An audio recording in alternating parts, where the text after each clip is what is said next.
Bismillahirrahmanirrahim. Assalamualaikum warahmatullahi wabarakatuh. Selamat pagi menjelang siang rekan-rekan wartawan semuanya yang telah hadir pada konferensi pers hari ini, di mana konferensi pers hari ini adalah membahas terkait adanya musibah kebakaran gudang JNE Cimanggis pada tanggal 12 September 2022 kemarin, yang berlokasi di Jalan Pekapuran nomor 3, Curug, Kecamatan Cimanggis, Depok. Untuk itu, izinkan saya memperkenalkan siapa-siapa saja yang hadir pada konferensi pers hari ini. Yang pertama ada Ibu Safaira selaku Public Relation dari JNE Cimanggis. Kedua ada pihak kepolisian Cimanggis yaitu Ibu Maharani. Dan yang terakhir ada ahli mitigasi bencana yaitu Ibu Aisyah. Untuk itu, mari kita dengarkan bersama-sama terkait pemaparan dari Ibu Safaira selaku Public Relation JNE Cimanggis. Kepada Ibu Safaira, dipersilahkan. Terima kasih. Selamat pagi menjelang siang. Salam sejahtera untuk kita semua. Perkenalkan, saya Safaira Yevsana selaku Head of Public Relations. Baik, di sini saya akan menjelaskan terkait penyebab terjadinya kebakaran gudang JNE di Depok pada dini hari. Jadi terkait penyebab terjadinya kebakaran gudang JNE di Jalan Perkapuran, Kelurahan Curug, Kecamatan Cimanggis, Depok, Jawa Barat, Senin 12 September 2022 dini hari, ini memang belum diketahui pasti. Tapi diperkirakan terjadi karena arus pendek listrik yang saat ini Kepala Satuan Research dan Kriminal Kepolisian Resor Metro Depok masih sedang melakukan koordinasi dengan Pusat Laboratorium Forensik Polri untuk mencari tahu penyebab pasti kejadian ini. Peristiwa kebakaran yang melanda gudang JNE di Depok ini juga dipastikan terjadi disebabkan karena lemahnya mitigasi kebakaran yang bermula dari kebakaran itu tersebar sudah diketahui oleh petugas keamanan saat api baru muncul di sebuah ruangan seluas sekitar 400 meter, yang mana ruangan itu berdekatan dengan ruangan pengemasan produk perlengkapan kegiatan luar ruang Eiger. Lalu, petugas damkar dan karyawan lain berupaya memadamkan api dengan alat pemadam api ringan atau APAR, namun 8 APAR yang digunakan tidak mampu menjinakkan kobaran api yang justru semakin membesar. Kemudian baru setelah petugas Dinas Pemadam Kebakaran dan Penyelamatan Kota Depok datang ke lokasi dengan menerjunkan 12 mobil pemadam kebakaran, dan baru api atau si jago merah ini bisa padam pada pukul 9 pagi atau sekitar 6,5 jam sejak api menyala pukul 3.45. Salah satu hambatan petugas ini yaitu lama meredakan kobaran api karena sumber api yang cukup jauh. Selain itu, petugas damkar baru mendapatkan informasi laporan kebakaran sekitar 1 jam atau pada pukul 4.30. Untuk itu, kami dari pihak PT JNE ingin menyampaikan permohonan maaf yang sebesar-besarnya atas terjadinya musibah kebakaran ini, khususnya kepada masyarakat yang berada di sekitar lokasi kejadian dan pihak terkait. Kemudian, kami juga menyampaikan untuk bekerja sama dengan pihak berwajib dalam hal ini yaitu polisi dan instansi terkait untuk tetap terus mencari tahu penyebab kebakaran di gudang Cimanggis Depok ini. Dan kami manajemen JNE berkomitmen untuk melakukan proses ganti rugi terhadap barang-barang kiriman pelanggan yang terdampak akibat musibah kebakaran ini. Kemudian kami juga memastikan agar proses operasional pengiriman barang tetap berjalan normal pasca bencana kebakaran ini, dan kemudian terkait mitigasi kami berkomitmen untuk terus memperbaiki dan akan terus tetap waspada agar tidak terulang kembali. Terima kasih. Baik, terima kasih Ibu Safaira atas pemaparannya. Untuk itu, mari kita dengarkan bersama-sama terkait dari pihak kepolisian, yaitu Ibu Maharani. Kepada Ibu Maharani, dipersilakan. Terima kasih moderator. Saya Maharani sebagai pihak kepolisian akan mengkonfirmasi keadaan yang terjadi di TKP. Saya mengkonfirmasi bahwa kebakaran gudang JNE benar adanya. Kebakaran terjadi di gudang JNE daerah Cimanggis, Depok pada dini hari. Saat ini gudang JNE telah dipasang polis line sejak pukul 13.00 waktu Indonesia Barat. Kebakaran gudang JNE diduga akibat terjadi konsleting listrik.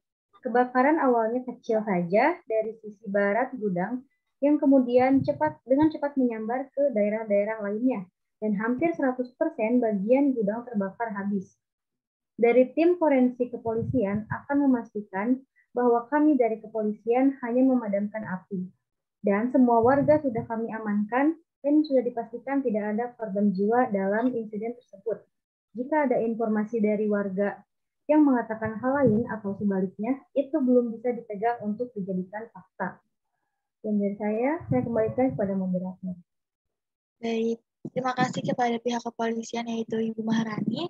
Dan terakhir kita akan mendengarkan bersama-sama penyampaian dari ahli mitigasi bencana yaitu Ibu Aisyah. Kepada Ibu Aisyah dipersilahkan. Baik, terima kasih moderator atas kesempatannya. Oke, saya akan menyampaikan bahwa menurut saya mitigasi kebencanaan kebakaran perkotaan yang ada di daerah ini masih lemah ya, sehingga tidak hanya menimbulkan korban luka dan jiwa, tetapi juga menimbulkan kerugian material yang bisa dibilang sangat besar. Kasus kebakaran JNE ini menjadi pelajaran di kota-kota lainnya bahwa mitigasi kebakaran sangatlah penting. Melihat kronologi kejadian di gudang JNE, potensi kebakaran membesar bisa diminimalkan jika hidran atau sumber air tidak jauh dari lokasi.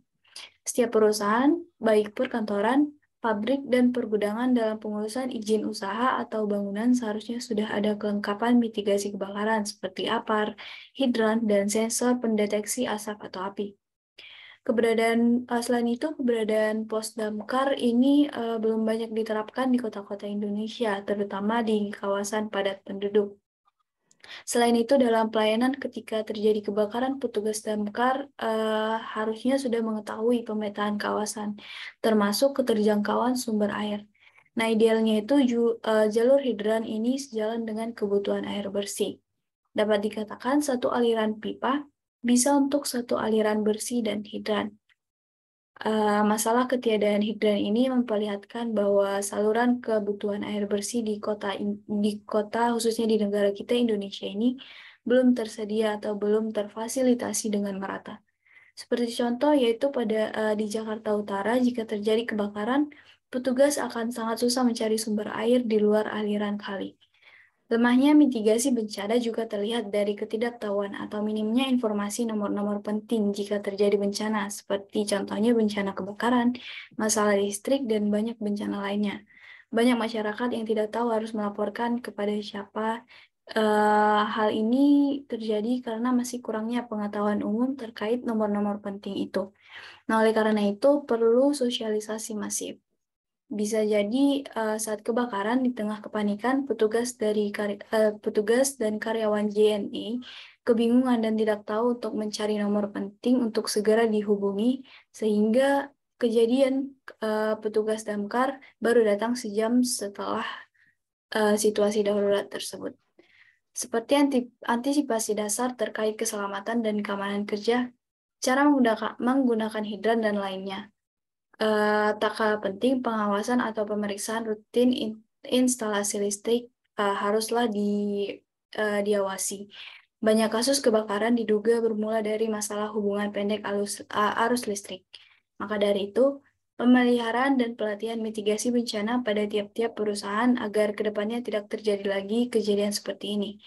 Hal ini tidak hanya untuk keselamatan kerja, tetapi juga keamanan bangunan. Izin pendirian gedung atau usaha wajib ada unsur mitigasi kebencanaannya untuk antisipasi ke depannya. Baik, mungkin sekian dari saya kembalikan kepada moderator. Baik, terima kasih kepada Ibu Aisyah atas selaku ahli mitigasi bencana atas pemaparannya. Untuk itu, rekan-rekan wartawan sekalian, izinkan saya menyimpulkan hasil dari konferensi pers pada hari ini. Itu di mana pihak JNE dan kepolisian sudah mengklarifikasi bahwa kebakaran kemarin benar adanya. Kemudian pihak JNE juga menyampaikan permohonan maaf, komitmen ganti rugi, juga memastikan bahwa proses operasionalnya berjalan secara normal, dan terakhir adalah berkomitmen untuk memperbaiki mitigasi bencana. Dari pihak kepolisian juga sudah menyampaikan bahwa warga setempat adalah sudah aman dan juga tidak adanya korban jiwa. Dan terakhir, konferensi pers pada hari ini adalah tidak ditujukan hanya kepada perusahaan JNE, tetapi juga kepada perusahaan-perusahaan lainnya untuk agar dapat memperbaiki juga mengoptimalisasikan mitigasi bencana agar tidak adanya kejadian seperti ini terulang kembali. Maka dari itu, saya Halimah Sadia selaku moderator pada konferensi pers hari ini izin pamit undur diri. Wassalamualaikum warahmatullahi wabarakatuh.